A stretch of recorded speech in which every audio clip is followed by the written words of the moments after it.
સુરતમાં હેલ્મેટ ન પહેરનારા દંડાયા છે। છેલ્લા 8 દિવસમાં 56,000થી વધુ ઈ ચલણ જનરેટ કરવામાં આવ્યા। 5 થી વધુ ઈ ચલણ જનરેટ થનારનું લાયસન્સ રદ કરવામાં આવશે। માત્ર 15 થી 25% લોકો જ હેલ્મેટનું અમલીકરણ નથી કરતા। હેલ્મેટ નહીં પહેરનારના ફોટો પાડીને કાર્યવાહી કરાઈ છે। 15 ફેબ્રુઆરીથી હેલ્મેટ પહેરવાનું અમલીકરણ કરવામાં આવી રહ્યું છે। ટ્રાફિક ડીસીપી અમિતા વાનાણીએ નિવેદન આપ્યું।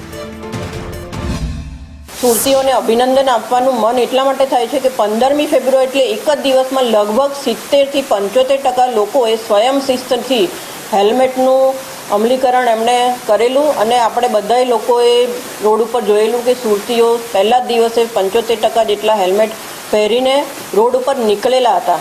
તો જે છેલ્લા 15 દિવસ દરમિયાન જે કામગીરી થઈ છે એમાં આ કમ્પ્લાયન્સ 90% જેટલું પહોંચ્યું છે। એના માટે પણ હું દરેક સુરતીઓને અભિનંદન આપીશ। પરંતુ એની સાથે સાથે એવા 10% લોકો કે જે ખરેખર પોતાના સુરક્ષાની ચિંતા, પોતાના પરિવારની સુરક્ષાની ચિંતા નથી કરી રહ્યા, એમના માટે અમે જે એક્શન પ્લાન બનાવ્યો છે એમાં સૌપ્રથમ તો હું ધ્યાન દોરવા માંગીશ કે અમારા સીસીટીવી કંટ્રોલ રૂમમાં જે 772 કેમેરા છે એ 772 કેમેરાની મદદથી અમે લગભગ 15,000થી વધારે ઈ ચલણ જનરેટ કરેલા છે। જેમાં અમારા મોબાઈલ એપ છે વન નેશન વન,